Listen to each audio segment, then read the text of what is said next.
is just a determination to explore, and then a realization that nobody really knows much about this. It's like most things. People don't really know much about anything. And that it's a perfectly reasonable move to be self-reliant. And so be self-reliant and explore. And keep your mind open and your powder dry and your vote in your hip pocket. And be nobody's fool.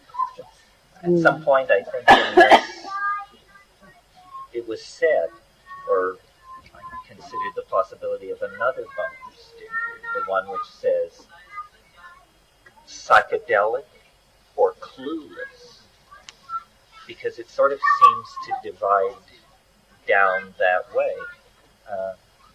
Armchair philosophizing of all varieties is pretty one-dimensional. And the fact that we have this these shamanic plants present at hand, and that they so dramatically transform reality, the whole motivation for my career is just, I cannot imagine people going from the cradle to the grave without ever finding this out. That leaves me squirming. It's like thinking about somebody never finding out about sex. But, sex rears its ugly head. I mean, few people escape. Sooner remain fish-like as long as there's a river around. It's not till the river dries up, even after being fish for 40 generations, that they discover that in a crisis of dryness, they in fact sprout legs and hike into the woods. So a culture that doesn't support self-experimentation and transformation of consciousness is a culture somewhat forever infantile. And then the values that it creates for itself are infantile. So I think people should just play with a full deck. And you don't have to like psychedelics or affirm it or preach it. In fact, you're fully free to deny it, denounce it, and so forth. But the simple point is, you should know that this exists in the same way that any other part of reality is potentially worthwhile information. I mean, we live with our minds, privately, publicly. We can never take it off, rarely turn it off, always come back to it. The quality of mind is the primary quality of your existence. And if we're uncomfortable in our mind, or cramped in our mind, frightened in our mind, or deluded in our mind, then quality of life is diminished. And we have been so jacked beyond what your culture allows, sanctions, tolerance, so forth and so on. And for some people this never happens. For most people I think it happens in middle age, after they've made all the blunders and paid all the bills, then they suddenly realize culture was not my friend. It used and abused me, and now I can inject it out the other end. Youth now has no excuse or reason to make that same mistake. There are plenty of examples all around to be learned from. So young people, I hope, will completely leap over the slavish devotion to cultural values phase that so many of us experienced at such cost to our happiness, and simply move into a post-historical, tribal, psychedelic celebration of the moment, of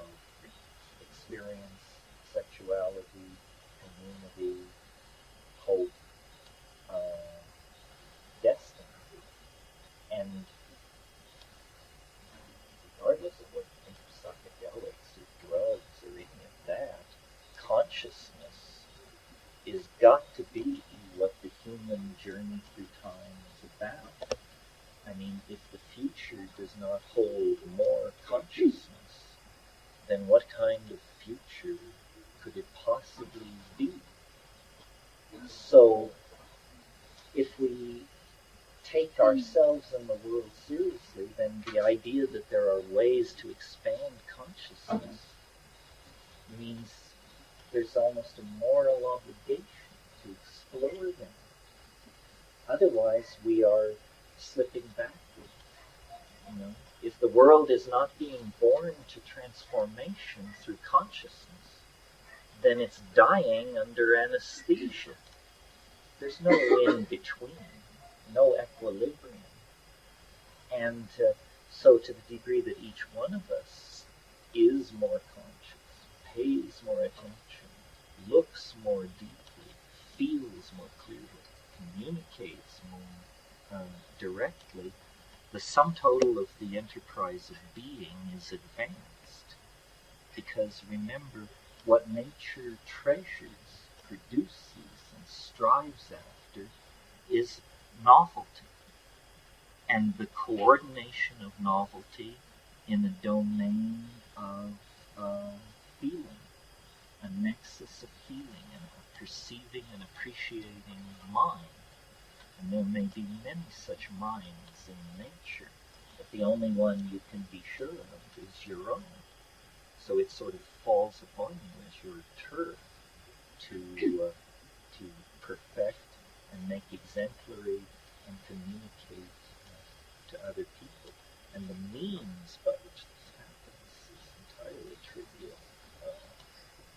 I advocate psychedelic plants because it's rooted in our human past and because it works. But the important thing, I think, is to feel the felt presence of the moment and to understand that you represent some kind of bizarre nexus of energy, chemistry, spirit, and time that is unique in eternity. And for what? Who knows? Why? Who knows? For how long? Who knows? But the important thing is, as long as it's happening, it represents opportunity. And a unfolding dimension of hope is what a human existence is meant to be. Thank you very much. Drive safely, and I very much appreciate all of you. Yeah. Amanda.